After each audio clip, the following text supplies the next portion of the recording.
What's going on? All right, we are live for another week, another episode of SCMP MMA. I think a lot of people get like confused that some people say SMP MMA and come on, South Morning SC. China Post. Yes, SCMP, right? South China Morning Post. This is the live chat. That means you, the fans, the people that are watching, get to ask questions to my guest. And of course, today I have a great guest, man. I've been trying to get this guy on here. He's one of the busiest guys in the industry. You already probably know him from everything, man, from like years ago at MMA Today, where I met Nolan King, where I used to call him Dr. King. I don't. Weren't you like going to school for medical school or something at that Yeah, I time? was going for to become a physician's assistant, and that kind of took a. I graduated. I got my degree and my undergraduate degree, but 2 more years of school and all that stuff versus covering MMA just kind of seemed like a. I don't know. In terms of my passion, it seemed like an easy choice. But yep, you did call me Dr. King. I got a kick out of it, and I told you off camera, man. It's been like 3 years since we've done one of these, so I'm really excited, and I've been happy to see you guys grow. You individually, and then the brand that Nick's laid out here has been doing great. So even though we haven't been talking, I've been admiring from afar, man. Oh, definitely. Likewise, man. Of course, man. Took that job at MMA Junkie and blew the doors off, basically, of what you're doing right now. And I especially like your coverage of Bellator, since you are located in the Northeast. It's very convenient for you to go out there, stay out there, and cover the shows and great interviews. Just coverage is phenomenal. And I guess you're going to continue doing that, right? Is that the plan for this year too? Yeah, that is the plan. So as of now, I'll be at the four shows that are on the schedule. It's been for as much as 2020 was not a great year, I think, for most people, myself included. There was a few silver linings with the way things played out and things rearranged, and that was one of them. Getting the opportunities to kind of bump up in the world and be thrown into this. Our staff, there was a lot of people that couldn't travel, whether they be international. It just made sense for me to go. And I'd never done camera stuff or anything like that. So it's been a good learning experience, as much as the circumstances have sucked. So I'm excited to go back down there and for this next stretch of events with the tournaments and everything. For sure, for sure. Now, we're gonna get into Bellator a little bit more later in the show. The first thing I wanted to start with is Hamza Chimaev, right? Like the news is coming out of him. Of course, he had complications with COVID and he went to the hospital, and there's a long story with that. But the part that I wanted to focus on is him flying over to Vegas, right? And getting this special treatment from the UFC. You know what I mean? Like, I feel like this is great for Hamzat, and I'm glad he's getting this treatment because he is, on the roster. He's not an employee, he's an independent contractor, but it's weird to me. Like that whole situation is weird to me. But the thing that I wanted to focus on, like I said, is him getting this treatment. You know what I mean? Like, Nolan, what do you think about would you consider this special treatment for him, or have you heard the UFC doing this for, let's say, more than like 5% of the fighters? Yeah, if I had to put a percentage on it, would be difficult, but it's definitely not an isolated thing, and it's got me thinking, right? Because there's certain aspects of this game that it's not like other sports, and I think an example that comes to my mind when you were talking is the UFC development deals, right? So they pay for guys to go through the ranks. They did it with Greg Hardy, they did it with Bevon Lewis, and they did it with a whole lot of Asian fighters out at the Performance Institute out in China, I believe. Sumajari was one of them. Like they helped these guys along quite a bit. So it is kind of a weird process, right? Because you have athletes that are competing against other guys, and it seems like the league's giving them kind of advantages in certain regards. So certainly not an isolated thing. I've heard of this happening numerous times with fighters, usually the bigger names. I'm sure you guys know who we're talking about: champions, contenders, stuff like that. So definitely not isolated, but yes, I would say a small percentage of the fighters get this sort of special fly across the country, see the best specialist treatment. I've talked to fighters that are, guys that are at the bottom of the rankings, so to say, in the UFC, guys that don't really have big names, guys that are not ranked, and they've gotten surgeries, you know what I mean? They've gotten somewhat special treatment for their injuries. But the thing is how do they decide like who gets that? You know what I mean? Like, do you know the protocol of like injuries and sicknesses, with the UFC? I don't. I think, and again, don't quote me on this, but I think that if an injury is sustained in a fight, I think there's different protocols versus something that's sustained in training camp or whatnot. Or maybe that's not even accurate. Maybe it's if you have a bout contract signed through the octagon, you've got one treatment, but if you're outside of camp, you don't have a bout agreement signed, then it's a different thing. So that's what my recollection is. Again, please don't quote me. I can go back and look this up and try to figure that out. But it's a good question, man. There's so many little things like this that people don't really look into, and I think this is a good first topic to catch me on, man. Yeah, of course. Well, from what I remember, the reason why I asked you first is because you know more than I do about the ins and outs of the industry, far beyond what I know. So what I remember from what fighters have been telling me is like if you do get injured in a fight, or if the injury is sustained like during something that the UFC is involved in, they will cover the surgery and the treatment and everything like that. But if it's outside of that, from what I heard, it's like they don't. So training camp, that's the question. Is training camp inside of that timeline? I don't know. You know what I mean? It seems like it for Khamzat, right? Khamzat was in training camp. He got COVID, and he had a scary situation where he went to the hospital. I think his manager was saying that he felt like he was gonna die. You know what I mean? That's some serious shit for real. Like the dude was gonna die. You know what I mean? I understand why the UFC wants to bring him in, because you don't want a fighter to die, right? That's the last thing you want to happen. And especially a guy that they covet, you know what I mean, in Khamzat. But in the comments, they mentioned Cody, right? Cody, he's having complications still. Have you spoke to Cody at all recently, or do you know anything about his health status? I haven't spoken to him. A lot of what he said recently is like when it comes to his health and the complications that he's going through. He's mentioned them on social media and elsewhere, but he'll always say like, I want to be the one that comes out and says it at the right time. So I'm not sure we have a full story yet. I think the last interview that he did was with ESPN, where he talked about it a little bit. But yeah, I'm not really sure exactly what's going on. It sounds to me like fighting is still kind of something that's being discussed in the near future with him. But there's been delays. I mean, him and Jose Aldo is something that was being discussed. It's been discussed for quite some time, I think, since Aldo's last fight in December. So it's been a couple of months. Doesn't seem like there's much movement there. So something's going on. I don't know on whose end it is or whatever, but I guess hopefully we'll hear sooner rather than later.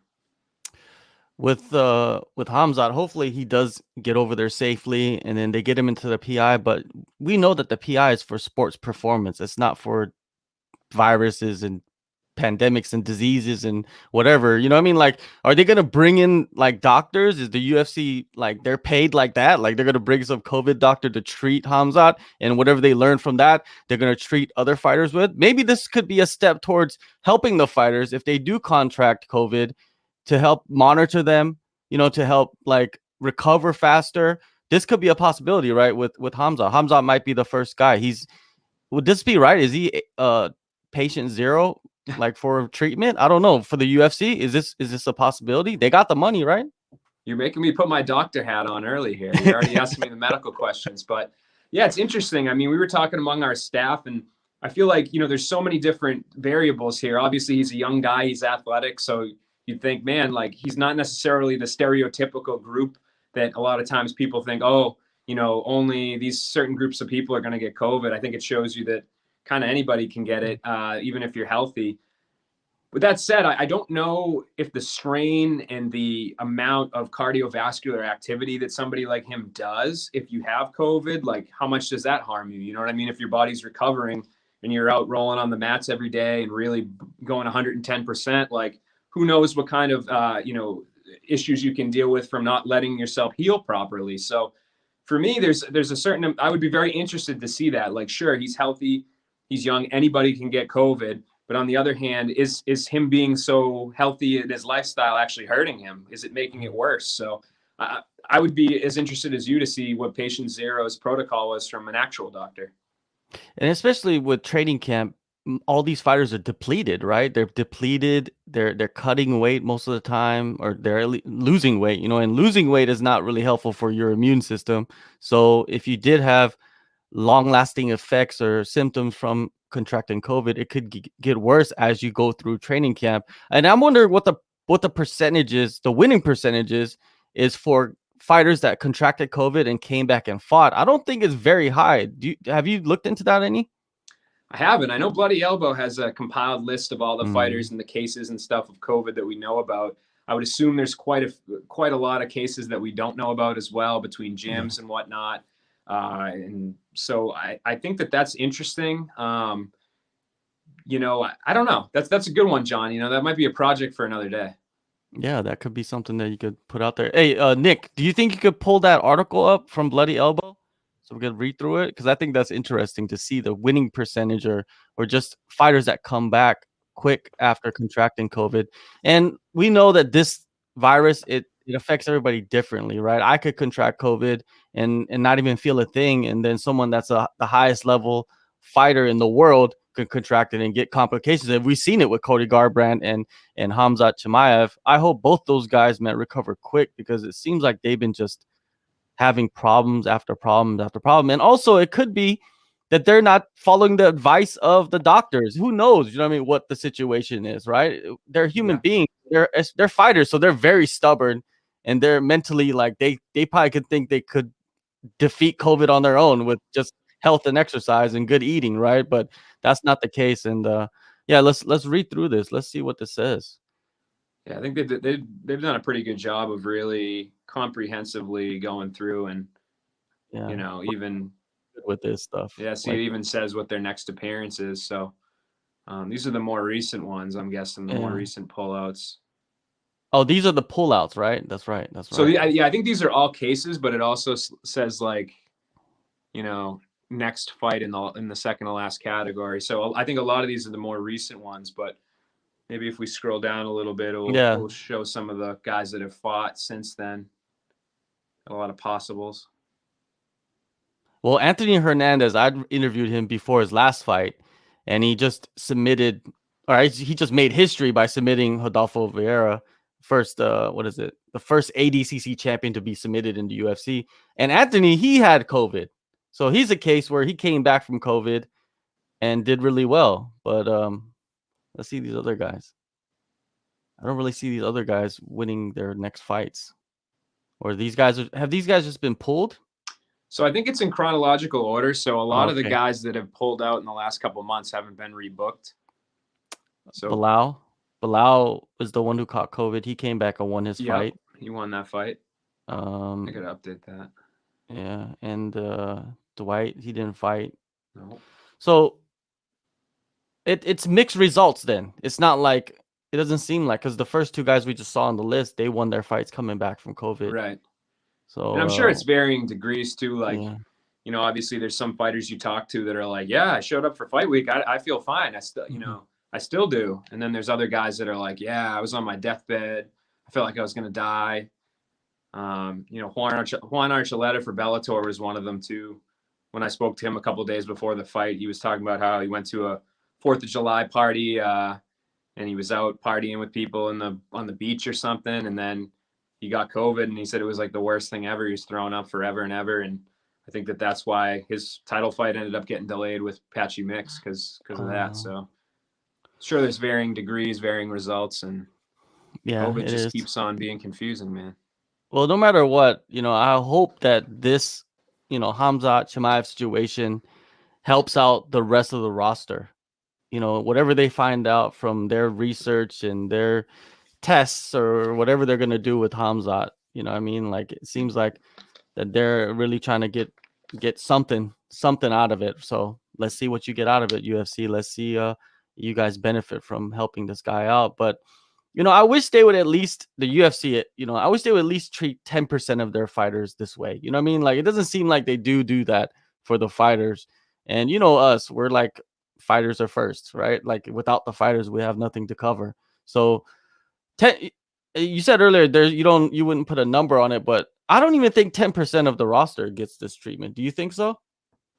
Probably in this case, I would say probably not. You know, again, I think sometimes the perception about the UFC is that, like, oh, they, you know, take money from the fighters and they don't give out enough bonuses and fighters aren't paid enough, which I think are all fair criticisms. But I think there is, when it comes to this type of stuff, there is a certain amount of, you know, these type of things that they do behind the scenes. And I'm trying to remember the whole time I've been talking to you. There's somebody that I spoke with recently who told me that the UFC had them stick around. So, for example, Sam Hughes, who fought on December, maybe one of the cards, she got poked in the eye against Tisha Torres, and she ended up having to stick around in Vegas for like an extra week and see the UFC's eye doctor every day. So things like that. It seems like they're willing to reach out and help these fighters when they're able to. Do I think everyone that has COVID gets UFC paid treatment? Probably not. But I think, the cases that I've heard of are low, but it doesn't mean that there's not others that happen behind the scenes. Yeah, there's a lot of people that have gotten COVID and have not gotten any treatment. And Dana White says it is what it is. Max Holloway says it is what it is, right? You can't control the UFC. UFC controls where they invest their money into, and Khamzat seems like one of their main investments. So we'll see. Hopefully it does help out the rest of the fighters. Nick, let's get to some questions. I know there's a lot just scrolling down. So let's get Nolan working. Okay. I'll go back to the top because there were some questions up there. Mm-hmm. How about this then? Alan Bones Jones, what's up, Alan? What fighter makes the most sense in the top 5 for Khamzat at welterweight? I would love Khamzat v Burns or Wonderboy. Presumably they're not going to go back to the Edwards fight, right? Yeah, of course. Well, I don't know. Who knows? We'll see what Nolan has to say. Nolan, you're the guest, so every question, you're first. All right, man. I'm stepping up here. Let's see. Yeah, I mean, I think if you were to book him right away, the Wonderboy fight, Steven doesn't seem necessarily particularly interested in that, at least up until recently. I think there was maybe some Twitter exchanges where he kind of voiced the opposite opinion. But for me, if Leon Edwards goes out, if he does fight on March 13th against Colby and he loses, I think you can still make this fight. I think that would be the fight to make. Do I think that they should book Khamzat versus Burns? Probably not. Like I said, Wonderboy might not like that fight. So for me, if Edwards loses, I think that's the fight. If he wins, I would say I would want to book him and somebody ranked, but let's push away from the top 5 talk a little bit. Yeah, I agree. That top 5 talk is just, I don't know. It just confuses me. It makes my brain melt a little bit of Khamzat fighting a top 5 guy. But yeah, in a merit-based world, Khamzat will be fighting somebody between 10 and 15. This is my honest opinion. But if you had to throw him in there against one of these top guys, I would say the best fight to make would be against not against Leon, though. I don't know. I think Leon should get the next shot. He's probably not going to get it, but I think he should get it. And a lot of people are saying, oh, he hasn't fought in 2 years, but Dominic Cruz didn't fight for 10 years and he got a title shot when he came back, right?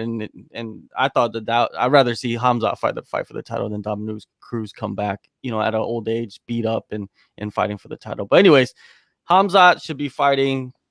Man, I don't even know. Like, I don't even want him to fight anybody in the top 5. I just want him to fight somebody in the 10 to 15 range where he's ranked. So I don't really care. Let's move on. Okay.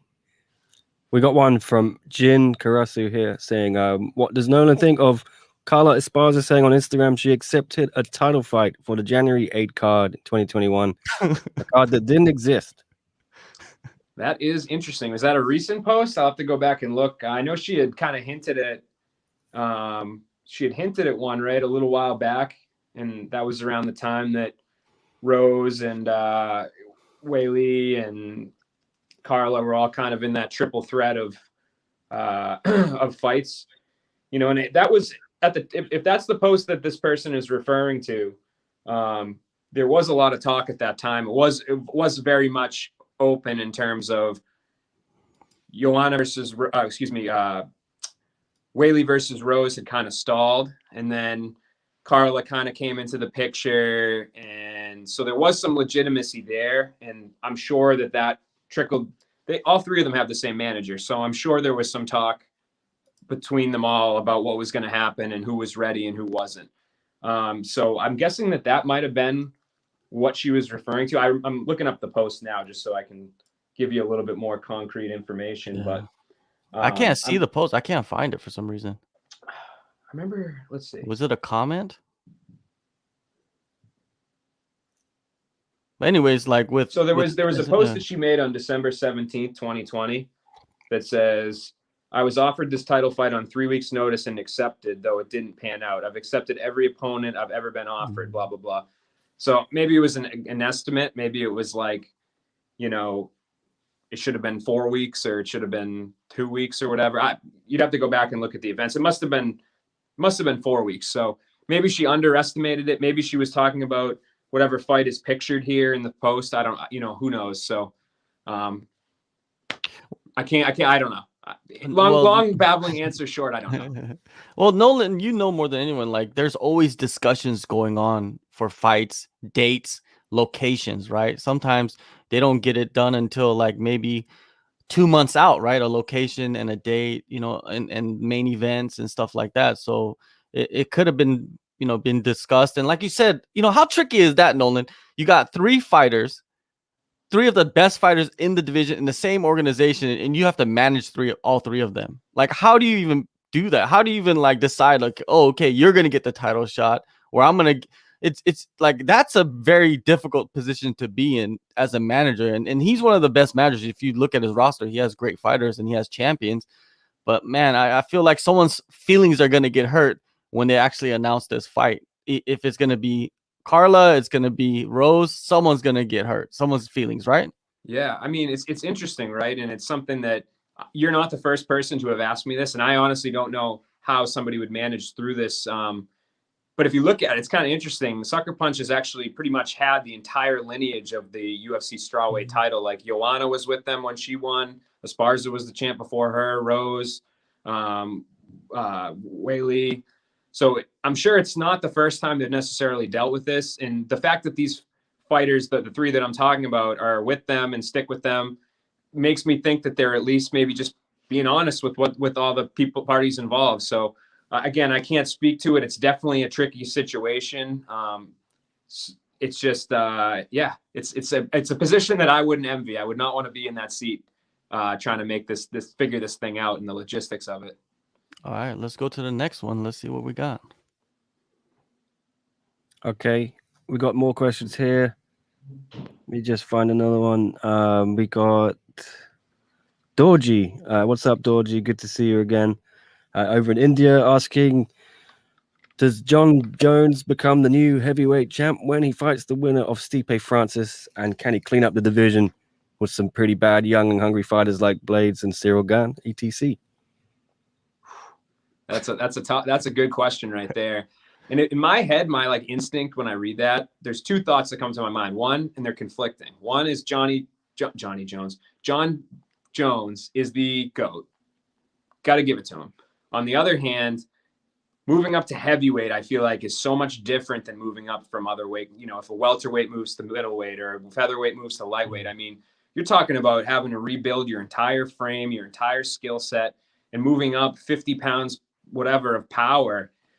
That's a tough task. That's a tall task. And it's not like there's a champion sitting in that position or a number 1 contender sitting in that position that is perhaps an underwhelming champion or somebody that kind of just ended up there. These are, I mean, Stipe Miocic and Francis Ngannou, like these aren't easy tasks by any chance. So my brain tells me that the heavyweights would be favored. Either one of those guys against Jones, I would probably, if you made me pick, I would pick the heavyweights. But John Jones has proved people wrong for so long, and he's beaten everyone.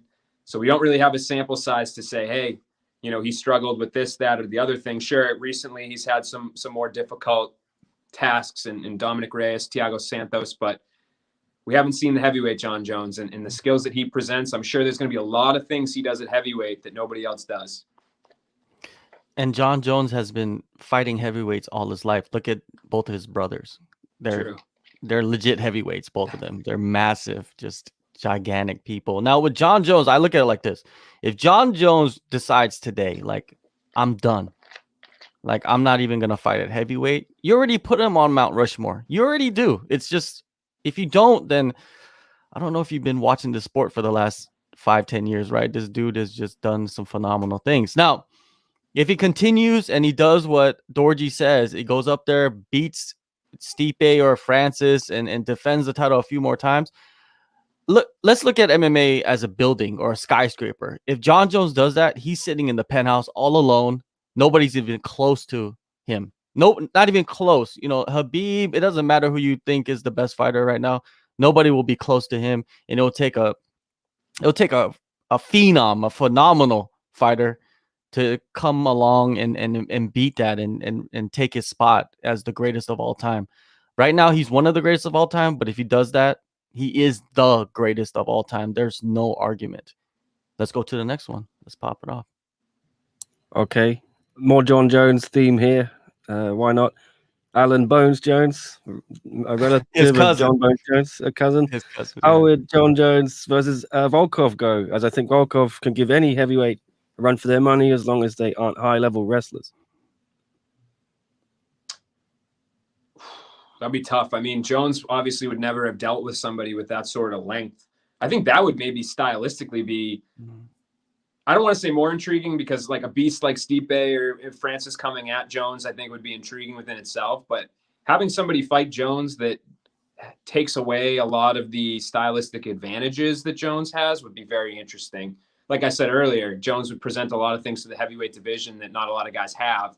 I think Volkov, when I watch him fight, I think that same thing, like very methodical, very like a point fighter almost. And now, you know, he's obviously hammering people. He's found a way to kind of make his power come through as well. So that would be interesting, you know. I'd maybe lean Jones just because I feel weird saying Alexander Volkov beats John Jones, but yeah, I don't know. Am I even answering the right question? Go ahead. Can give any heavyweight a run. Yeah, the question is kind of weird. That's kind of what I would. That's my analysis. I thought I read that wrong, but we're good. Yeah. Well, the question is kind of weird because John Jones is a high level wrestler, so Right. It's like John Jones. If he did fight Volkov, you would think that John Jones would be a lot smarter. His fight IQ, of course, is very high level. You would think he would go in there and take down Volkov like immediately. You know, like kind of similar to like what he was doing against Chael Sonnen. Remember the Chael Sonnen fight where he was just ultra aggressive with the wrestling?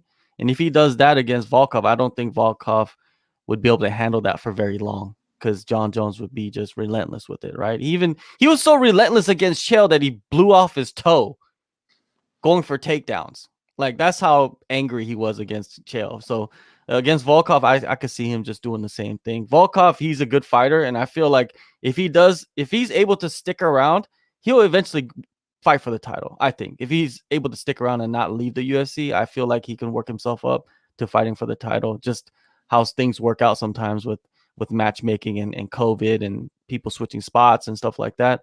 He could probably do that, especially with the performance that he had last time against Overeem. I feel like he looks so crisp. Like almost that was his Max Holloway fight. You know what I mean? Like I feel like that's what he did in his last fight against Overeem. And Overeem looked like he wasn't even himself.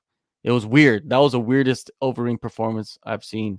But all of Overeem's performances are weird. Like he goes in there and he looks like he's hurt and he's not hurt, and he comes back. Sometimes he doesn't come back. I don't know. It's just a complete roller coaster. But yeah, Volkov, he's still a legit guy. I think that he'll beat a lot of the heavyweights. But John Jones, I would say John Jones wins this fight. Agreed. Do you want another question? Yeah, okay, of course. cool. Let's do it. I was just doing some prep there for what should come next. How about this? Let's go to Cole Shelton, our man Cole. What's up, Cole? How much do you think a loss at heavyweight and not being able to become champ would impact Jones's legacy? I don't think as much as maybe we're giving it credit for off the bat. I mean, Jones is kind of playing with house money. I feel like here a little bit. Like a lot of the other GOATs that we talk about have all lost. You know, Jones hasn't necessarily had that. If you know, we're not going to talk about Matt Hamill, but he has a loss on his record, but he doesn't have a loss. So I think he's playing with house money. Like I said, GSP, we saw him get beat up and lose. We saw Demetrius Johnson lose. We saw the list goes on. Fedor, Anderson, yada, yada, yada. I mean, Khabib obviously is a little bit of a special case. He kind of retired maybe before some of these other guys in terms of their career progression, their reign as champions, etc. But when you exclude Khabib, talk about these other fighters, Jones is a few losses away, I think, from being discredited. And again, some of the guys I just named have never done this. They've never jumped up a weight class and tried to fight. So I think one loss for Jones, especially, you know, at heavyweight, I think people will still treat him, you know, pretty much as the best to ever do it. How many losses does GSP have? What, two losses, right? So, you know, one loss, I don't think it damages his legacy too much, especially he went up a weight class, you know what I mean? Something that, like Nolan said, not many guys have done, you know, and if Jones goes up there and he loses in spectacular fashion, I don't think it does much to his legacy. It's a loss, and losses suck, but I don't think it does much. You know, the Jones haters, they would be jumping up and down, having a party at whatever local stadium that they have, and just, you know, be happy as hell. But for people like us, I don't think it you know, dampens anything with Jones or his impact. Back to you, Nick. You're on silent mode. There we go. Sorry about that. This one from Tristan for Nolan. If Sterling wins, would you rather see Sterling versus TJ Dillashaw or Sterling versus Sandhagen 2? I personally would rather see the fresh matchup. This might be the best question that I've been asked in a while. Yeah, I mean, it's really difficult, right? Because obviously Corey, I'm always been, for me in my fantasy land where MMA is merit-based and there's no super fights that overtake number one contenders, no matter how boring the number one contender is on the microphone. I always, you know, in this scenario would pick Corey Sandhagen, but there is that kind of that asterisk where we just saw this fight, whatever, 9 months ago. So to me, you know, I think you can go with the Sandhagen rematch. I do. I think that the performances that Corey's had since that Sterling fight has made you think, you know, what would have happened maybe if that exchange didn't take place, that Sterling, you know, took him down and finished him pretty quickly. Like, was that, I don't want to say a fluke. I don't think there are many flukes in MMA. You can't really point to anything, but was that the most likely outcome, you know? So I think that I would like to see Sterling versus Sandhagen. I would like to not have TJ Dillashaw cut the line. I kind of hate that type of stuff, but this is the UFC and we talk about name recognition. John mentioned Dominic Cruz earlier. We saw him get his shot doing a lot less. So I like to think that Corey would get it, but I'm kind of smarter than that. Is Dillashaw a big draw? That's the question, right? Like, I don't know. Where would you rate him as a draw in the UFC? Do you think he's become more popular because of the PED violation? Do you think his star power is still there? Do you feel like people are really fiending for Dillashaw to come back and fight the top guys? I don't know. You know, that's a confusing question to me. But, you know, for myself personally, Dillashaw getting an immediate title shot makes no sense, right? Sandhagen, he's been back-to-back incredible performances. But I still feel like if he doesn't get a title shot, I wouldn't be mad if, you know, he fought somebody else to earn, you know, the title shot. Like you just said, that fight is fresh in our minds. Him and Sterling, first round submission loss. Yeah, it'd be hard to sell Sterling Sandhagen too.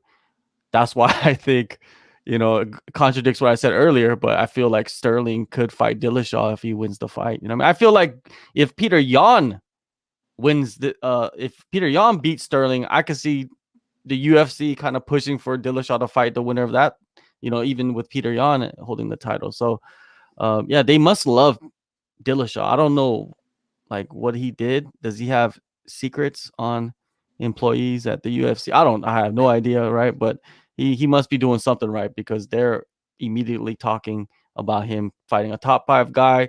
He's been saying it a while back, right? That when I come back, the UFC is going to give me a title shot immediately. I wonder if that's even true. And if it is true, then we're going to see him fight the winner of Sterling and Yan. What we got next? Okay, one from Zazakita. I hope I pronounced that right. For Nolan, Cody says that he wants to fight Jose Aldo. Who do you think takes that fight? My instinct says Jose Aldo, just because I feel like we've seen them both struggle, right? But Cody's struggles have been more struggly, right? So for me, from a technical standpoint, I think Aldo's more solid. I think the losses that Aldo has had, he has still hung in there for the most part. Cody, I think, has made a lot of mental mistakes, so it's a little harder to gauge. But my instinct would say Aldo. I think it would be a close fight on the betting odds and everything, but I think Aldo would take it. What do you think, John? Yeah, I think Aldo will take it too. I feel like Aldo really hasn't missed a step. He's just ran into the best versions of the fighters that he has faced and lost, right? That's just it. And Aldo, look at how many fights he has compared to the guys that he's fighting. Just the wear and tear can catch up, but I still feel like skill-wise, Aldo's better than Cody. Cody's in many ways very limited in his arsenal of offense, right? Like he's basically a boxer with good wrestling, so nobody could really take him down. And if you could just stand and trade with him, and Aldo has every weapon in his striking to beat Cody, and I think Aldo could probably finish Cody in this fight. But Cody does have that laser power that he carries with those fists. So could we see Aldo get complacent and Cody come over the top? We could, but there's a high possibility. I if I was going to put percentage on it, I'd say like it's like 70-30. I say 70% Aldo wins that fight. What we got next? Okay. How about this one? Back to John Jones's cousin. That's not a question. He did have another question. Could Curtis Blades, here you go, leave the UFC? As in the interview you had with Ariel Helwani, he said he wouldn't mind that, and he doesn't have many fights left on his contract. Yeah, can we see Blades leaving the UFC? Yeah, I mean, for me, like is laid out in this question, I think the evidence is right there. We've seen the UFC get testy, or fighters get testy with the UFC from time to time, but perhaps not as often as Curtis Blades is or what he's saying right now. We don't see that very often. We don't see fighters kind of have spats with Dana White. Like I think I didn't watch the interview with Ariel, but one of the things I saw was he claims he's never spoken to Dana White.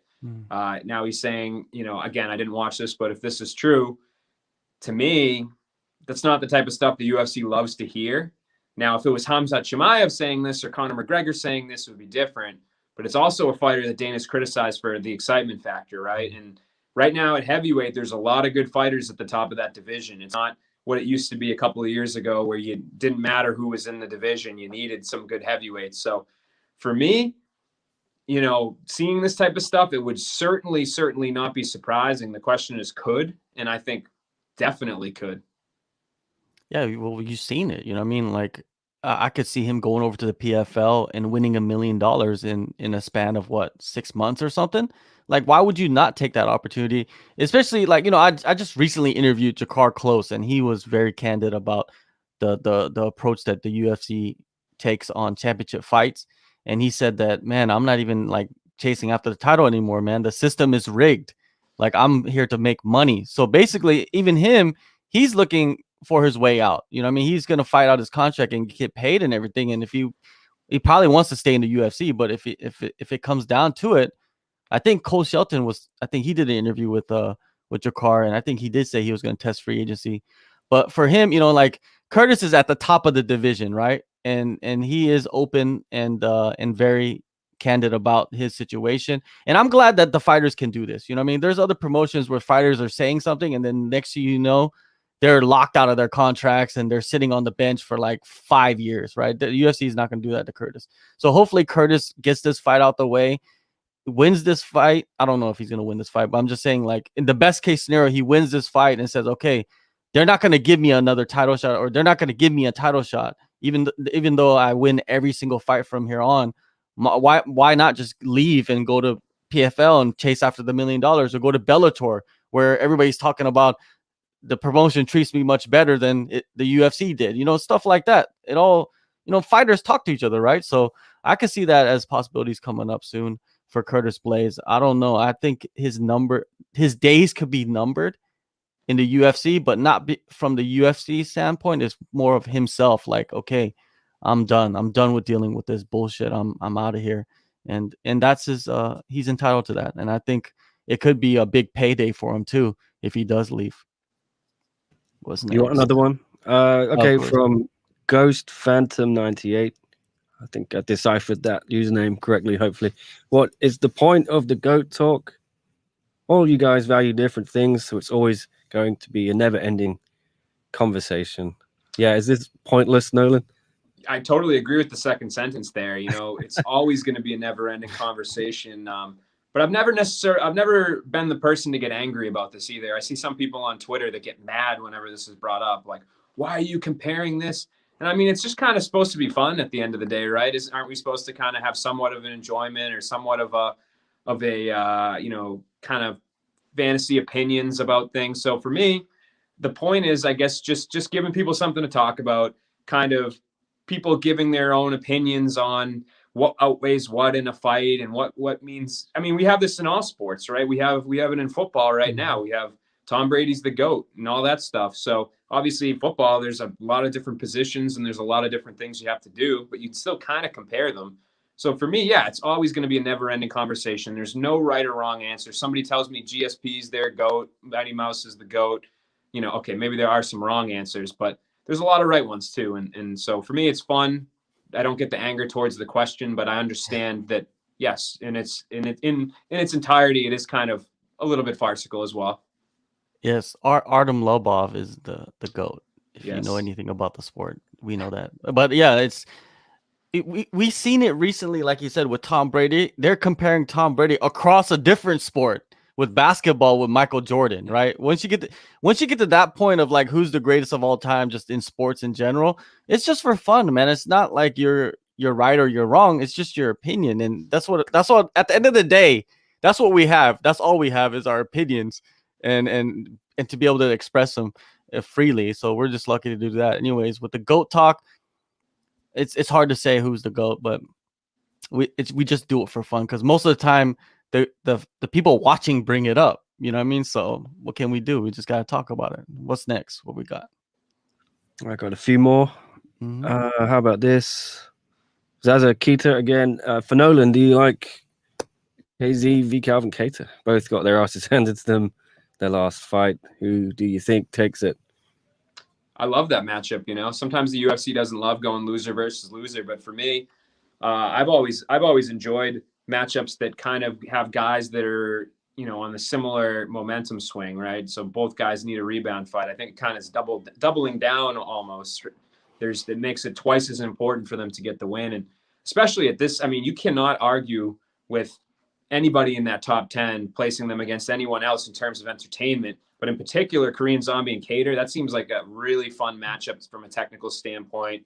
That would probably be a fight of the night favorite, no matter what else was on the card. So for me, I'm about it. You know, I think technically, obviously, what I didn't really like what I saw out of Calvin last fight. I think that's kind of an obvious statement. I think although Zombie also did not look phenomenal. So for me, I would probably lean towards Zombie just because I think we've seen him win those bigger fights at times, whereas Calvin, the sample size on him is a bit small, but he's got a loss to Zabit, which I know if it's 2 more rounds, he would have won, blah, blah, blah. And then the fight against Max, which he didn't do well. So for me, just with momentum, rebounding from a loss, Korean Zombie's done it before. How does Calvin Kattar do it? I would lean towards Zombie, but Calvin, the thing about him is that he's always improving. Every single fight, win or lose, he looks better. So I wouldn't count him out. I would lean Zombie, but whoever this person is, I think should maybe send Sean Shelby an email because this is a great fight. Well, the Zombie he's talking about, he's gonna come back in April, right? And at the end of April, there's been rumors of a card in Singapore. So that could be a good spot for the Zombie to return. But the problem with that is the Zombie wants to go back to the States to do his camp at Fight Ready. So that'll take quarantines and testing, and it's all kinds of headaches, right? So I don't know if that's gonna happen. But I don't see the Zombie fighting Kattar. And that would be a great fight, but I think the Zombie's gonna end up fighting Zabit. I think Zabit's been out for so long that the Zombie would love, and Zombie's been talking about fighting Zabit too, and I think that the UFC would like that matchup to basically test Zabit to see if he's championship caliber, and at the same time give an opportunity to the Zombie to come back and you know, make a name for himself again in that top 5. So it's going to be a fun fight. If Kattar returns, I would like for him to return against. I think Yair would be a good fight for him. I think Yair, would be a great fight. I think it's a great matchup. Josh Emmett won't be back until the end of this year, most likely, because his knee is still, he's still recovering from his knee injury and surgery and rehab. He's doing that. So, yeah, I see like those would be the best matchups. And yeah, I think Zombie and Zabit is going to be a hell of a fight. I love Cater too. What we got? Tristan, another question from Tristan here. The PFL, do you think Anthony Pettis, Fabricio Verdum, or Rory McDonald can win their respective PFL tournaments this year? Yeah, I went through when they sent out the rosters and the press releases, I think last week and the week before. It's funny, right? So I kind of looked at that, and I definitely think there are openings for all three of them to win. I think certain guys have more difficult challenges ahead of them than others. I think, I'm kind of spitballing here, but, I think Verdum being a heavyweight where anything can happen, I think he's got some guys that are perhaps not the biggest names. Ali Esayev, who won last year, like, I don't think there's a lot of MMA fans necessarily that could even tell you what his name is now, even though he won, but he's a beast. And a lot of the whole PFL roster, I feel like, has kind of, it was split for a while. It was veteran names, guys in the UFC, Vinny Magalhaes, Sean O'Connell, guys like that. And then a bunch of guys with OVs at the end of the name that you didn't necessarily know, but they had zeros in the loss column and they would go out there and dominate. So I think now it's kind of shifted towards the legitimacy and away from the name recognition thing. And a lot of those Russians, a lot of the Eastern European fighters have done very well there, especially in the regular season. So I think that, sure, maybe if you're a casual fan, you scroll through, you see these names, you think they're going to be favorited, but they have really tough tests ahead of them. And I think especially at the points that they're at of their career, we haven't seen Rory fight forever at this point. It's been a while. Pettis obviously has bounced around between weight classes. And I mean, sure, he looked good last fight, but level of competition is definitely a step backward from what he was at one point in his career. And Verdum's getting up there in age and he's a heavyweight. So unpredictable, very good fields in PFL this year. I'll say one out of those three win. With the PFL, this is one of the topics I actually wanted to talk about today is the storylines going into this season after missing out on the whole 2020 for PFL. And this is one of the storylines, of course, is Pettis, Verdum, and Rory McDonald entering the bracket. What do you think is going to be the difficulties for them? You know what I mean? Like, I was talking to Ray Cooper. He won the welterweight tournament in 2019, right? And I was asking him about Rory McDonald, and he was just saying, like, in general, all of these guys, these new guys coming in, he said that he doesn't even think they're going to be able to make the playoffs. And I was like, damn, that's a bold statement, because he said that they're not going to be used to this format, this season. And also another interesting thing is like fighting twice in one night. You know what I mean? Like this is not normal, right, Nolan? Like this is not going to be easy for any of these guys that are considered so-called favorites in this tournament, right? Yeah, I mean, it almost turns into a different activity altogether, a different sport, right? I mean, there's just, especially with the two fights in one night thing, I think that adds a whole nother element. It benefits totally different skill sets than maybe a 3-round, 15-minute fight would. And you look at a guy like Anthony Pettis, right, who has had his fair share of injuries and stuff. Like it's possible here. You get hurt during the regular season and you are done. We've seen that numerous times. Guys will win their first regular season fight and then mysteriously will not compete for the rest of the season. So you gotta train smart. You gotta be healthy. You gotta have luck on your side. And when it comes to those tournament fights, you definitely have to have luck on your side. Not like Jeremy Kennedy, who fought two fighters that failed drug tests in the same night. Stuff like that. There's just things that are intangibles, right? So I think you say Ray Sefo is who you talk to. I think that Ray Cooper, Ray Cooper. I think that he's got a pretty good mindset in this whole thing where he's been there, he's done this, and he's obviously been somebody that's been able to capitalize on this format. So I think there's 100% something to be said about that. Yeah, with the PFL, I'm gonna be straight up honest. Like I didn't even really watch the first two seasons. Like I watched highlights and glimpses of what's going on, but I didn't actually sit down and watch a whole show. But for some reason this year, PFL is doing damn good job because they signed the guys that are going to draw a little bit more attention to the promotion. And I'm one of those guys. Like, I'm there. I'm going to watch these, these fights and follow these fighters and hopefully interview a lot of them as they prepare for their, season.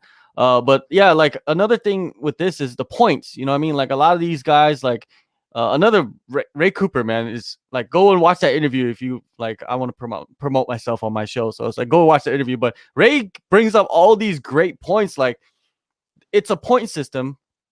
A lot of these guys are coming in. They're not really finishers. Like Roy McDonald, does he really finish most of his fights? Like Ray Cooper was saying that because the faster you get done with the fight, the more points you get, and also the less risk of injury. You know what I mean? And then throughout the season, you have to decide, I'm going to be fighting in 3 weeks. This ankle is pretty messed up. Do I pull out or do I just continue fighting with this messed up ankle? And you're taking a massive risk by putting yourself in danger by doing that, right? In other promotions, you could just be like, oh, my ankle's messed up. I'm going to delay the fight. I'm going to pull out. There's no pulling out in PFL. So there's that dynamic, Nolan. What do you think of that, man? Like the decision-making throughout the season. Yeah, I mean, that's we were just kind of talking, right? From one aspect of it is, how does this fighter fit into this puzzle? But then there's also, how does the fighter change their puzzle piece size to fit in this whole equation? And we see it kind of reminds me of Dana White's Contender Series to a certain degree. There's fighters that go into this, maybe a wrestler, maybe somebody that doesn't have a lot of finishes, and they think, man, do I gamble? Do I go out and act wild and maybe I can win? Or do I go out and play it safe and maybe risk the contract? And I see that similarly here, which is like, do I go out? Do I get the points that I know I can get? Or do I go out and risk it and try to take a lead? So it's certainly something that I think is a lot more of a mental game than just going into a fight and have to worry about wins and losses. I think it really puts pressure on these guys to perform. And again, I think there's a place for this in the MMA realm. I know some people don't like it, or they say, oh, tournaments make it a little bit different, or, there's less, I don't know. It's not the UFC, right? I think that's why a lot of people don't like it, is it doesn't have the same format. But it makes it really interesting. It's interesting to see an experiment like this play out, and I'm pumped for the season, man. I think this is the first time I can really say, like, I'm genuinely very excited about what happens this season. Definitely. And Nick, you've talked to the PFL bosses, and what is your like feelings, after you talk to them and the vibe you get from what they're saying? Well, I think they're trying to make the PFL sound more popular than it is. And that's what most promotions do. Every promotion does that. They're playing the game. But like you said, John, and Nolan, I'm excited to see these fights because some of the names they brought in are spectacular. And then you've already got some great talents there. I've never watched PFL before, really, just other than seeing highlights and things. But I think they have hooked me, and I'm sure they've hooked a lot of other people with some of these fighters they brought in. What have they been saying? They want to go after that global market. When I interview them, they say we want to go big in China. But in reality, how are they going to get a foothold in China? I don't think it's possible. And everyone wants to do that. The reality is the UFC has that locked down, I think, even despite, One Championship's efforts. They're distant second to the UFC in China. A lot of it is just, I think, to make themselves appear like a big player, and there's nothing wrong with that. They probably are putting themselves in that top tier bracket soon. Yeah, I think if yeah, I don't mean to cut you off, but I think that if they're gonna do that, this is the season to do it. This is the time to take advantage of it, and with especially the situation of the world and people kind of stuck at home, that's more possibility of more eyes watching your promotion. So, they're all in, man. I feel like this is the make or break. This season and the next season are probably going to be some make or break moments for them. Nolan, I just wanted to get your thoughts on like McDonald's in there, Pettis is in there, Verdum. When you look at them, these three fighters, where they're at in their career, their history, their past, their finishing rates, who was out of those three, who was most likely probably be able to like last through the season and actually win the whole shebang? I would say Rory McDonald, just because he's also been in a tournament before. He was in the Bellator Grand Prix. He has those kind of, I mean, all three of them have championship fight experience, but I just feel like with him, his longevity, it hasn't been a straight line up or down. It's kind of been a little, bumpy throughout, and it's been, there's been ups, there's been downs, but he has rebounded at times. And so for me, I think that that's kind of the mentality that you need to come in with in this type of a tournament. I think his durability is a little bit better. I think maybe the fact that, I don't know. That's kind of what I'm leaning towards. I think heavyweight's so unpredictable that it's a coin flip. I don't like gambling that much, so I'm staying away from that. Pettis, I do have some concerns about how he would fit in a fast and furious fight booking scenario. So that leaves me with Rory, who I think would probably, is probably the best pick for your question there. Yeah, Pettis is probably going to be at the bottom for me because of how injury prone he is. I mean, it seems like he gets injured all the time, like every fight. We've seen the corner stop a fight due to an injury for Pettis, right? So that's the concern for me. Skill-wise, Pettis can go in there and smash everybody. It's just, can he stay healthy and can he get through the season, especially fighting in one night? You know what I mean? Like, if you're injury prone and you're trying to fight in one night, just fight twice in one night, that's a hard task right there. And hopefully we might see that scenario go in. I don't know. For some reason, I just get this gut feeling. Like, this show's about gut feelings and no fact checking and just spewing out your brain, right? So I'm looking at Verdum. The reason why I'm looking at Verdum doesn't have many years left. Number two, he has the submission savvy where he can go in there and kind of limit the damage taken, I believe, by just going to the ground and trying to go for submissions. And when you look at the roster of heavyweights, I feel like Verdum can submit all of those guys, right, at this level. So maybe he could run the table and submit everybody, and that's great for points and his positioning in the tournament.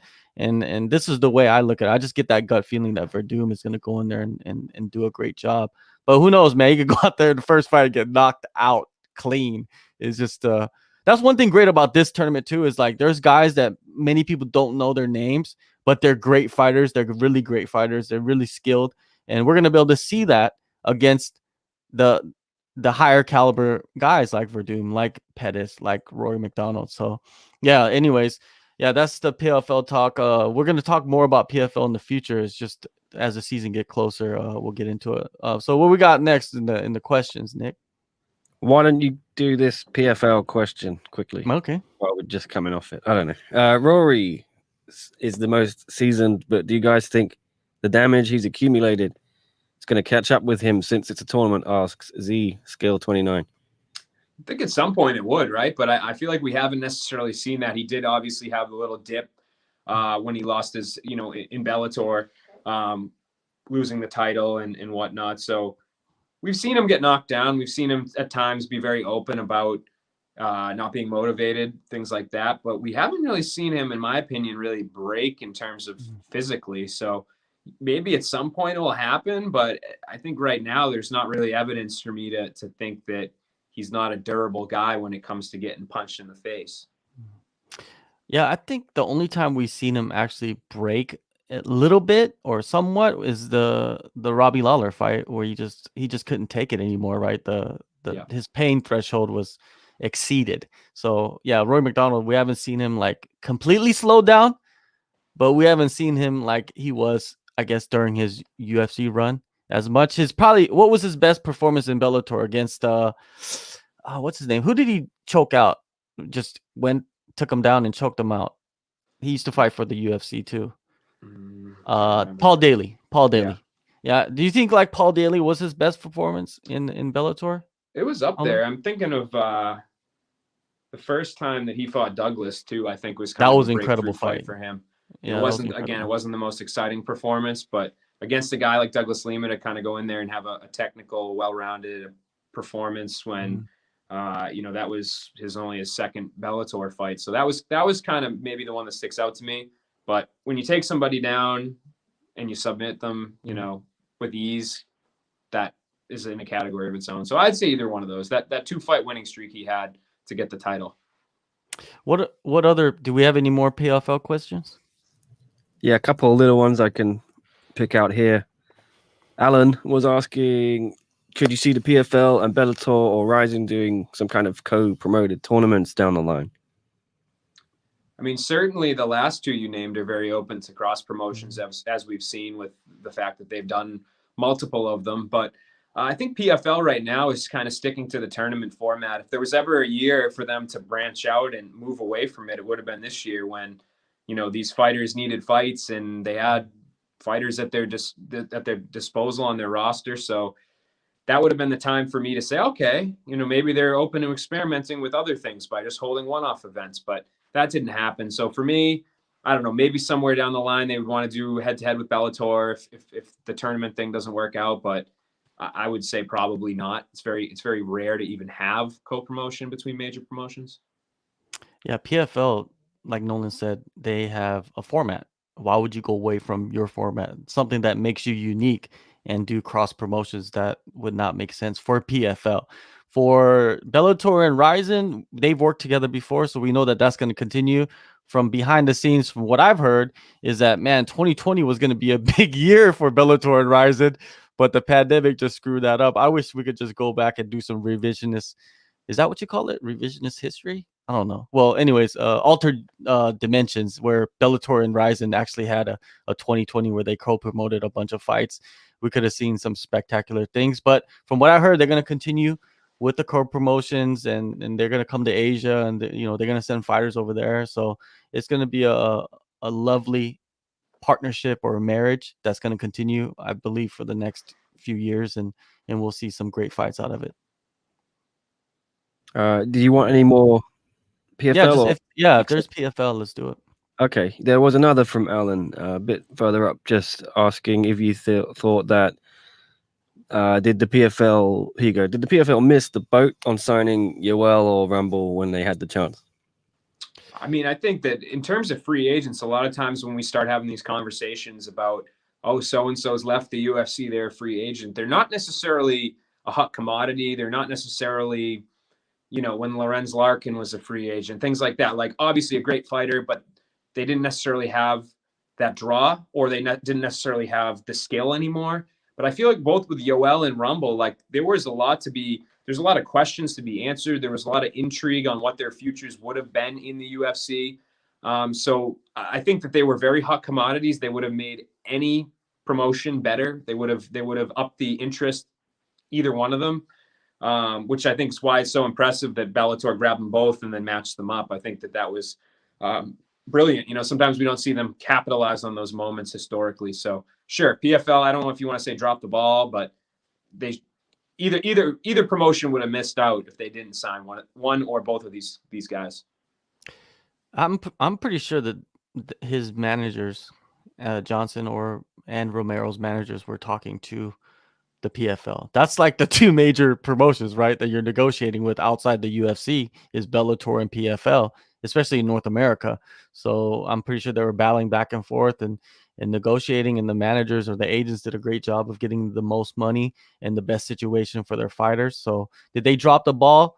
Maybe, but like Nolan said, either way they dropped the ball. You know, like maybe Anthony Pettis signing with PFL, Bellator dropped the ball because Anthony Pettis would have been an incredible addition to the lightweight or welterweight. You know, like we were talking about it. Anthony Pettis versus MVP. Come on. Like, who doesn't want to see that fight, right? Like, that's like a perfect fight if Pettis went over to Bellator to introduce him to the division at welterweight. But, you know, if we look at it like that, everybody dropped the ball. Maybe the UFC dropped the ball too. What we got next? Okay. You still want... I don't think there's any more PFL, so maybe... All right. Well, can you go to Dan Hooker's Twitter, because I feel like Dan Hooker is like one of the guys that you need to follow. But he put up some interesting tweets, and I wanted to get into these tweets with Nolan about you know, because Dan's isolated over there in Abu Dhabi, I believe, for maybe another week or two before he can fly back to New Zealand. So, you know, these city kickboxing guys and quarantines and social media, like Izzy, he went, remember Quarantine Izzy? Like he would just throw up random things, and Dan's kind of doing the same thing. Quarantine Darren Till as well. Yeah, Quarantine Darren Till. I know he's not from that part of the world, but it's all I think of when I think of quarantine fighters is those mirror pictures. Yeah. and Karen Till, right? Karen Karen Till Karen is the Till, sorry. best. Let's see his Twitter, because he has a post where he talks about like weight classes or something like that. Do you see that? That one. Maybe I can't see it. Oh, I didn't add it on yet. Hang on. Yeah, let me see. There you go. StreamYard has changed the share screen function slightly lately. Oh, really? Okay, so what he says that where does it say? Is that it right there? No, I think you got to go down. That was a great tweet. But Yeah, he's got a bunch of them, but where's Something about a weight class. This thing, was it? like weight class. Oh yeah, there you go. It says like I could care less about a weight class. And before that, he tweeted something else about a cut. And a lot of people were like, "Oh, he's referring to Nate Diaz." And yeah, there you go. You hear people say a cut is not a real way to stop a fight, brother. If it was a real fight, I would dig my fingers into your cut and rip your face off the bone. Or is that too real for you? Now, do you think that this is a dig at Nate Diaz? Do you think like he's angling for a fight against Nate Diaz at welterweight? Nolan, do you think so? I mean, that's funny. I saw this tweet and I thought it was just kind of a standalone, like savagery expression going on. But yeah, I mean, the fact that they say the two tweets back to back, certainly an interesting connection. Yeah, I mean, I don't think that that's a fight that Nate would come back for, but I respect that Dan's putting himself out there like that. Nate talking about he wants to come back, but he wants to come back at welterweight, and he names two lightweights. Like, what does that even mean? Like, to me, I'm over Nate Diaz. Like the Diaz brothers, I'm over them. Like I don't even like really care if they're gonna come back and fight anymore, because it's number one, it's been so long, and number two, it's just like he's become this like social media slut in a way, you know what I mean? Like he's every time someone fights, he wants to put out a tweet like kind of dissing them in many ways, right? If he doesn't like them, or if he's trying to angle to fight them and try to get a payday. So I'm just thinking like either you fight, man, or you just like, you know, he's basically Henry Cejudo. Him and Henry Cejudo is like the same fighter now. What do you think, Nolan, of Nate Diaz, him coming back and who he wants to fight? You know, it's funny. I thought that the cool thing about Nate for a while there was that we never heard from him. It was like a mystique, you know, like once in a great while, maybe if Connor fought or something, you get like a comment that kind of made sense and you kind of got what he was saying and it was kind of awesome. Now I agree with you. I think it's like oversaturation. I don't know if maybe somebody's taken over his account, or maybe he's just really hitting walls with the UFC in terms of negotiation. He's kind of getting desperate. For me, I will always, always, always be interested. If Nick Diaz came back tomorrow, I would be pumped. If Nate Diaz came back tomorrow, I'd be pumped. But I'm not pumped about the conversation that goes on and on and on forever in circles. I feel like it's Groundhog Day. It's like GSP a couple of years ago before he came back with Bisping, you know. Right before that Bisping thing happened, I was just ready to just never hear any discussion, any headline, anything about GSP might come back, he might not. Torture. So for me, I'm super into both of them, but I think it's either kind of like fight or don't. If you fight, I'm going to be really interested in your fight. If you don't, then at this point, we're going in circles. Yeah, we're definitely going in circles, and that's what I'm tired. You know, if Nate Diaz actually signs a contract and it's like 2 weeks out, then that's when I'll start to like, okay, now it's time to like get excited for this fight. But it just seems like it's never going to happen. And Nate Diaz, you know, some people might think that he's a young buck, but he's not. I think he's in his mid-30s now, at least, right? So it's not like he's young. So he needs to fight, man. If he doesn't fight, then I think whoever he comes back against, he's the complete underdog. Like, you know, if you don't stay active, that's not good for you. And we saw that against Jorge Masvidal. Like Jorge, complete domination over Nate Diaz. So let's, you know, hypothetically, you know what I mean, since you're excited about Nate Diaz, does he fight Oliveira or does he fight, who was the other guy? Was he talking about Ferguson? Yeah, I think you brought up Nate. He brought up Charles, Ferguson, and was it Connor? I don't remember. He brought up two of them together. I think it was Oliveira and Tony, and then I think they had asked him about Connor or whatever. But yeah, I mean, to me, I think the Tony fight would be perfect at this point in time. Again, two guys that we don't know where they stand in the division for varying reasons. Nate doesn't ever fight, you know, there or anywhere. And Tony has struggled at lightweight as of late. So I would like that matchup. The other name that I've brought up, since we're, Nate's keeps saying about welterweight, that I was kind of like, man, I really like this matchup. And I think it's something that Nate would be interested in. And I think it makes sense, is Robbie Lawler. I think that fight would be really interesting. I mean, Nick and Robbie obviously have their history. I think it's a name that Nate, I think, would put on enough of a pedestal to at least, kind of consider it. So that's a fight that I would like. I think that stylistically it would be difficult for fans not to buy into. Makes sense. They're not giving Nate somebody he's going to kill him. They're not giving, Robbie somebody that's going to kill him. They're giving him each other. So that's a fight from, if we're going from left field, that's going to be my option here. Are Nate Diaz's pay-per-view headlining days over? I think they're over unless he's fighting Conor, right? That's the only fight that he will be a headlining pay-per-view. Like, I don't see him headlining any other pay-per-views. I don't think Masvidal will end up fighting him again. Masvidal's got his hands full with that welterweight division and that title. So with Nate, it's just, it's weird. It's a weird situation. And there's a lot of good suggestions on who Nate should fight, but Nate is just too picky now. It's almost too much. And that's why I'm over it. It's just like, dude, you can only be so picky. And if he's retired, if he doesn't want to fight, and if he rides off into the sunset, I'm happy with that too. But it's just like he keeps like keeping everybody on a string, like the fans on a string. And I guess that's what sports is about when you're a fighter and people want to see you fight, but still, like, I'm just over it, man. What does he say? Nate doesn't want lightweight because he doesn't want to cut weight. Can't blame him. Well, of course, you know what I mean? Like, if it's not for the title, of course he's not going to cut the weight. Like, he's in this position that he's created to where he can kind of demand a few things. And I do feel like if Nate does come back, he's going to come back at welterweight, not lightweight. And he's going to fight somebody that, I don't even know. Like, the Robbie Lawler would be a good fight, but it's hard to say because you don't know. Like, Nate could say one thing and he's going to do a completely different thing. So we'll see what happens. Let's get to some questions. Let's stop talking about Nate. Okay.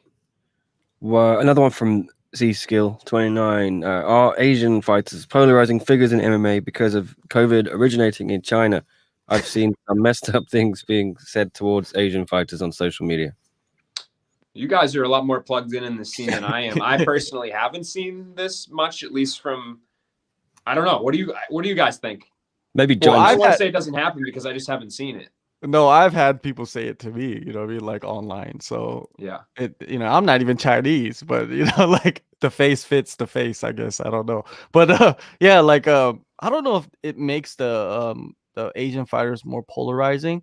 But I'm pretty sure they do get a lot of hate. But luckily for a lot of the Asian fighters, they don't speak English. And they probably don't even really read English at all. And a lot of them are not really active on social media. So they probably don't even see any of the messages. Like, let me give you an example. Like Song Yadong, right? Do you think Song Yadong, after he won that controversial fight against, who was it? Cody Stamen? Marlon Vera. Was it Marlon? Okay, Marlon Vera. Do you think he was online, like checking messages?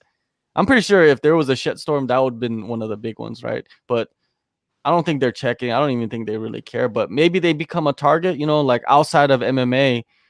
Asians have become a target, like even in the streets and like elderly people getting beat up. That's a big issue right now. But for fighters writing stuff online, I don't think that really is a big deal. Do you think that's a big deal? It all depends on the fighter, right? If they're sensitive about random people writing comments towards them, right, Nolan? Yeah, I mean, I would say, like, here's the thing. One thing I don't do for MMA Junkie, and I'm very happy that I don't do it, is moderate comments. I'm very glad. I'm sure Nick's up there moderating our comments right now, so I don't envy him. But, you've got to do a little bit that I've seen from the MMA Junkie Instagram account, which I do have access to, that has, close to 1 million followers, has upped the level of things that you can write to people that are vile. And it's the weirdest thing to me is that it's not, in my head, I'm thinking, oh, these are trolls. They're going to be accounts with they're like people that link back to their Facebook. You can click on it. And it's like, man, I don't understand the anger. I mean, you can see, and this may be not the best example, but you can go back and look at our interview that we did with Jake Paul this week. And like, you would think that like it was the end of the world for people. And like, I get it. I get the arguments. I get the whole debate about should we be covering this? I get it. I get it. So it's fine to be critical. It's fine to talk a little trash, but like people are really getting like really upset about it, you know? And it's like, for me, if there's something I don't like or whatever, I don't know. I think people are way too quick and way too willing to talk shit, like for no reason. So I'm sure that these guys get messages. I think the language barrier, you hit it on the head, John. I know a lot of the American fighters get all sorts of Russian messages whenever they're matched up with the Russians. And for me, I'd just be like, I don't know what this is. So yeah, I don't know, man. That was kind of my rant on social media. It's been a hot topic recently. Yeah, you just have to navigate through the social media the way that you want to navigate through it, right? It's just like, even myself, I'm only doing what I want to do on social media and not getting involved in too much other stuff, and then leaving social media realm and trying to live a real life, you know what I mean? Like outside of, this podcast and interviewing and stuff like that. Cause I'm like, my life is engulfed in MMA, you know what I mean? Like, it's just, and I also have a family and a kid and another job and stuff like that going on. But yeah, it's just social media is just, you just gotta be careful. But like you said, people are saying what they want to say and you can't stop them, man. It's just, in Korea, you can sue somebody for malicious comments online. You could sue them for that. Like, I'd be a million. Like defamation lawsuit type stuff. But yeah, in America, I don't think you could really do that unless you're really spreading rumors, like really malicious rumors. But in Korea, it's very petty, and even in Thailand too. I believe a lot of Asian countries, for some reason, really sensitive. But like I said, the language barrier helps for the Asian fighters that they don't read the comments. But if they do, I don't know. I don't think it's much different than other fighters. Like you said, American fighters fighting Russians. I've talked to so many fighters off the record about the messages and the private DMs that they get from the fighter that they're facing's fans about, like, they want to kill them. And what's the furthest you can get from, once you say you want to kill somebody, that's like the furthest you can go, right? Whatever you say after that, it's not to that level. You're giving me a flashback. I think one of the Bellators, Georgi Karakani, and you can go back and watch it. I mean, he maybe is not necessarily the fighter that everyone's going to go back and watch the press conference, but I was up there asking him questions, and all of a sudden he starts talking about how somebody sent him like a beheaded child or something on Instagram with like threats about countries and stuff. So I'm sure these guys, if me sitting behind a computer that, writing stories about what fighters say, gets a handful of nasty messages from time to time, I'm sure guys that are actually in there fighting and are from all parts of the world, and there's all sorts of rivalries and stuff and stuff that we don't necessarily experience here in the States. Like, I'm sure that some of these get a lot worse than anything I'm bitching about. All right, we got about 15 minutes left, so let's get into as many questions as possible, and then we'll let Nolan get back to his life. Let's do it. Okay, how about this? Cole Shelton. Hello, Cole again. Do you think the UFC would ever have a sliding pay-per-view price model, i.e. $258 being $50, $259 being $80? Weird paying the same price for both events, comparing how stacked $259 is. Yeah, Cole's the man. That's a good question. I think for me, I mean, it seems like with pay-per-views, I've tried to figure it out over time, right? What exactly they're doing. And you look at WWE, I know a lot of people compared it, the model of making like really cheap subscription, like kind of like an ESPN Plus subscription, and you get all the shows. Will that make more people buy it? Will it offset? I can't imagine that if me, who doesn't know anything about pay-per-views or buys or anything, doesn't have any sort of data really to analyze this, if I'm thinking of these ideas, I'd like to think that somebody that actually makes these calls have thought of those ideas as well. It doesn't seem like it's a very overly complicated thought to have. So for me, I think they're going to stick with what they have. It seems like they've never wanted to shy away from it. The only way that it's gone is up, and it's been on a consistent basis.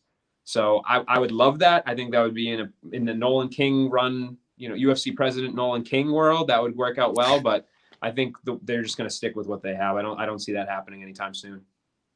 Exactly. They're not going to change anything. And the only thing they're going to change is the price, because it's just going to go up. So that's reality. That's life right there. If they really cared about the fans, like Nolan said, they would be doing the WWE, way of things and add in, like, let's say you get a subscription, like you said, of ESPN Plus, and then that subscription, let's say you pay $150 or whatever you pay, and then you get 3 pay-per-views. You get to select 3 pay-per-views out the year that you get to watch part of that subscription.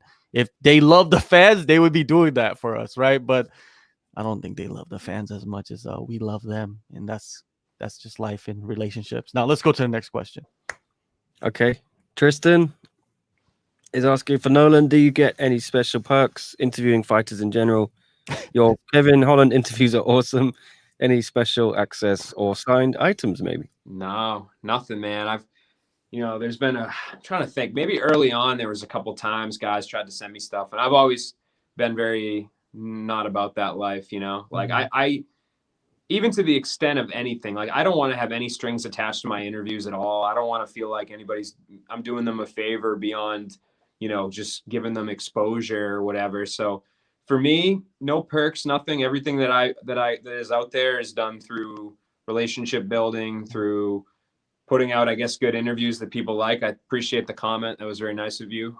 But yeah, like Kevin, for example, I mean, I was interviewing Kevin before it was sexy to interview Kevin. So I think a lot of times managers, coaches, fighters remember that. And that's where you kind of get this access. It's not just something, sure, there's instances where I've never talked to a fighter, I reach out, it happens. But when it comes to the bigger names, a lot of them are, built up through the years. Yeah, that's perfect right there. If you're watching this and you're getting into covering the sport right now and you have nothing, the best way to do it is go to fighters that are building themselves up, because those fighters that are building themselves up will eventually become, one of them will become a Kevin Holland. They'll become a Jake Paul or whatever. They'll become somebody, right? And then eventually, think about it. Let's say you interviewed Jake Paul a long time ago and he remembers you. Now you got access to Jake Paul, which is like automatic viewership, right? Like Sure. People are clicking on him. And all the people that are hating on Jake Paul is making money during the COVID era, and he's doing it by putting himself in a position where he could get knocked out, he could get brain damage, and you got to respect that at certain levels, man. Like, not everybody's gonna do that. So, and he's picking the right guys to fight too, which shows you how smart he is in his matchmaking. Maybe he should be the matchmaker for the UFC in 10 years or so. Who knows? But anyways, I know you weren't commenting on our Instagram post. No, I'm not commenting on your Instagram. Too positive. Yeah, we gotta try to keep it as positive as possible. Anyways, what was it? Yeah, the perks thing. Like, I've had fighters not send me anything because I live in Korea, so it's like if you try to save me something, it's gonna cost you an arm and a leg. And fighters already don't have that much money; they don't make as much money as you think. But like at shows, I've had a fighter in the past, or I don't know, maybe multiple fighters, just give me one of their like fighter T-shirts. Like, they just gave it to me, like, here you go, man, like, take this. And I'm just like, what am I gonna say? Like, no, I can't take your shirt. Like, it's just like, I'd take it and be like, all right, that's a shirt. I have a shirt now. Like, it's not like I'm just like showing favoritism. And if that's wrong, then I did something wrong. But I've never done it like I don't do it all the time, but I'm just saying, you know what I mean? And look at, I've got the non-star shorts, man. Monstar? Yeah. Okay, Monstar. Isn't Monstar? Are they trying to rip off the energy drink, or what's going on with that? No, as in, I showed them on the podcast the other day, and I said like they're really big and comically oversized, and then someone pointed out it's like Space Jam, Yeah, of course. So, yeah. All right, let's get a couple more. Let's get a couple more in here. Go. Who is your favorite favorite fighter you've interviewed? Yeah, who is your favorite fighter? It's a good question. It's funny, right? A lot of times it will be somebody that I've never talked to before that I don't know much. And that's why I like, even though I'm with Junkie now, I like still doing as many of the prospect interviews as I can. Because I think you get a lot of guys before they have their canned answers, when you're just kind of talking to them, having a conversation. So I like doing the On the Doorstep series. It kind of allows me to do 5 interviews with prospects per month. I really like that. I like going in, not having to ask questions on the fly, not having the bias of the answers that I want to get or the things I want answered. So that's always fun. In terms of the best interviews, I mean, you brought up Kevin Holland. I think he's always been fun. Just kind of somebody that's very when it comes to speaking is like on the opposite end of the spectrum to me. Like they're very witty, very quick, very think of things that I like. I don't have that sense of humor. So he's obviously up there. That's a good question though. That's really tough. There's just so many people that are interesting in this sport. Some of the ones that I think maybe people think are a little more, they don't necessarily think of as having the most fun interviews. I enjoy talking to because I think they're different. Mm-hmm. So yeah, let me get back to you on that one. Well, lately, for myself, my favorite person to interview right now is Jairzinho Rosenstrike. The reason why is Jairzinho, he's a guy that's so different from a lot of the other fighters, and he's a guy that challenges you, like in your questioning. Like you can't just ask him like, oh, so what do you think about about the matchup between Lewis and Blades?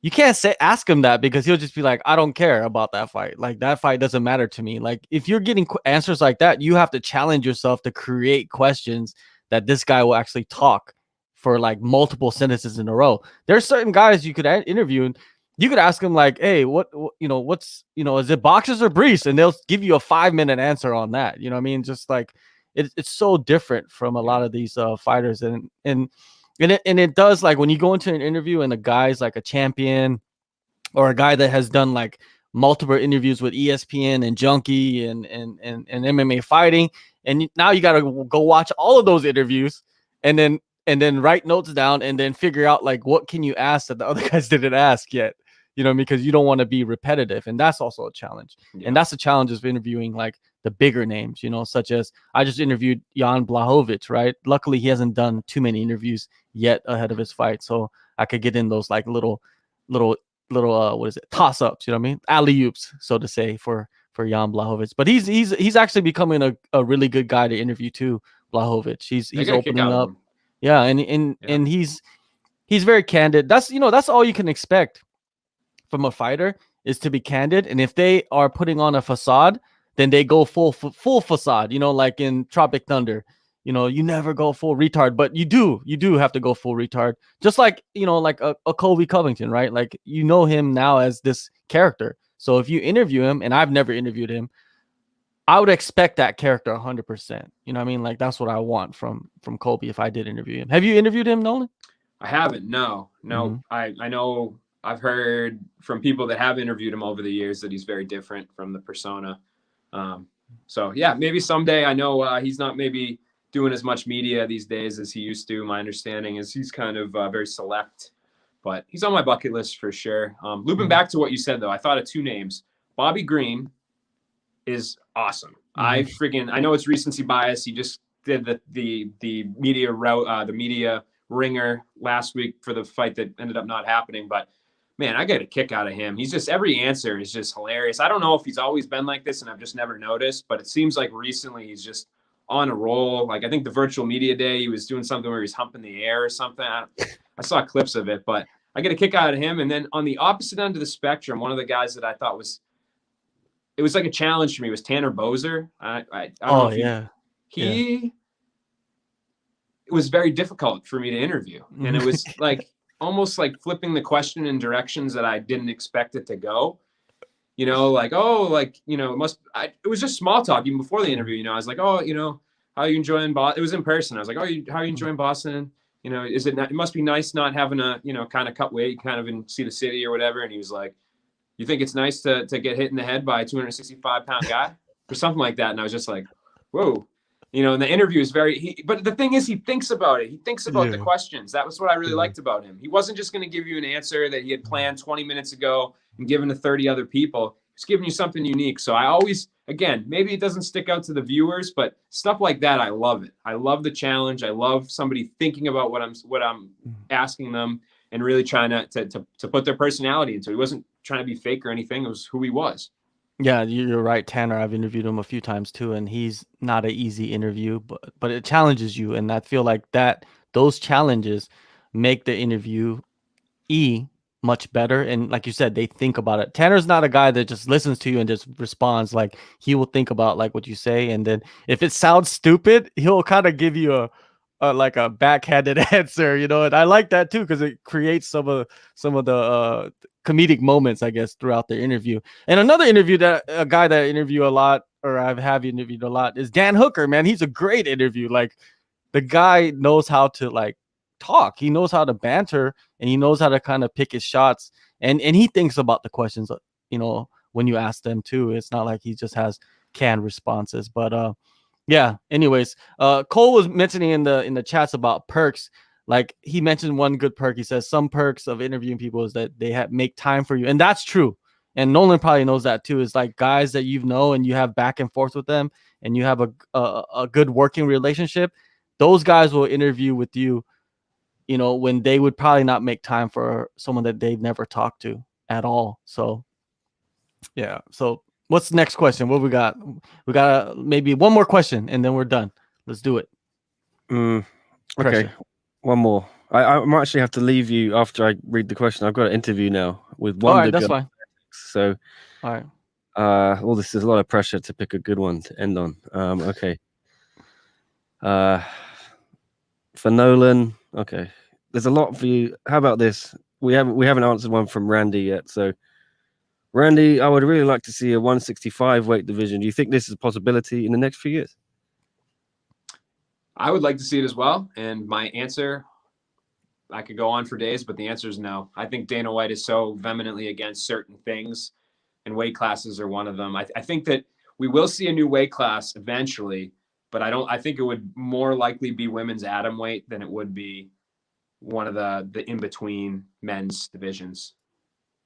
All right. Well, going back to that 165. Yeah, I agree with you, man. Like I don't feel like the 165 division is something that you know, at the end of the day, that's what Dana White, he's the one who pushes all the buttons, right? So he doesn't feel too warm about it, you know, and he's talked about other divisions, you know what I mean? I feel like they'll try to add something to the women's divisions more than they would adding another division for the men. But yeah, just I don't know. I think that we talk about the 165 division and a lot of fighters want the 165 division, but at the end of the day, if the UFC, it's weird, right? If the UFC doesn't have it, then it's not legit. In some people's eyes, that's what they think, right? Yeah. I know I've started to see it, you know, working for Tapology. It was something you'd see from time to time, but it was more of like a catch weight. Like, you know, you'd see it as much as you'd see 140 pounds or 130 pounds. Now I'm starting to see like regional promotions actually have titles. Like there's a promotion in the Midwest somewhere that I added a fight the other day, and it was 165-pound title. And I've seen that in Australia and New Zealand. So, you know, now that the ABCs adopted that as an official weight class and regional promotions are starting to accept it, maybe at some point in time, forever from now, there'll be such an abundance of fighters that they'll be able to kind of spread out a little bit more. But I think for the next few years, at least, we're not going to see that. Yeah, I believe Brave Combat Federation, they also have a 165-pound title. They call it super lightweight, I believe. Yeah. But yeah, they do have a title. Yeah, so other promotions are doing it. It's just that the UFC is not doing it, so nobody wants to even care about it. They're like, why isn't the other promotions doing it? So go watch those promotions and see how it's playing out. I think it's a great alternative for the regionals too. Like the amount of times you'd see fighters on the regional scene miss weight, like I think especially for amateurs, things like that, it's very good to be able to have kind of middle ground for these people to learn the game and not have to be too worried about weight cutting, things like that. So I don't know, John. We'll see what happens, man. Exactly. Perfect way to end it. We'll see what happens, and we'll see what happens with Nolan into 2021. A lot of stuff moving and shaking for him at MMA Junkie, one of the leaders in this industry. Undeniable, Nolan, man. You've got a good spot over there, and you're doing a great job. You've earned everything. I've known you for a few years now, and hopefully we don't do this in 3 years. Yeah, man, it's got to be quicker. We got to be back and forth. I can't believe it was 3 years. So crazy. April 1st, 2018. I looked last night. I can't believe that. But appreciate you, John. You're killing it, man. I'm so happy to see you in this setting and just keep killing it, man. Because I think honestly, this isn't just like spitballing BS. Like I think you're one of the hardest workers in the game, and people don't realize. You know, I've tried to keep my work ethic at MMA Junkie, but people don't realize the grind like that it takes to be able to do all this stuff on your own. So please keep it up, man. I love it. I watch your stuff all the time, and hopefully I'm on sooner rather than later again, man. Yeah, for sure, man. And everybody that's watching, go follow Nolan. If you don't follow him already, his tag is on the bottom of the screen. Make sure you click that. He has a lot of breaking news. And that's one of the guys that, if you're going to look at a guy that's breaking news, and he's been doing it long time before MMA Junkie. And that's probably one of the main reasons he's in this position, is because he does something, and he's found his niche in the reporting aspects of the sport. Thank you so much. Thank you everybody for watching. Make sure you go follow Nolan and follow his stuff. Read everything that Nolan writes. Everything. Don't even miss a word. And thank you. Subscribe, like, blah blah blah, la la la. Right. I'll see you guys next week, and peace.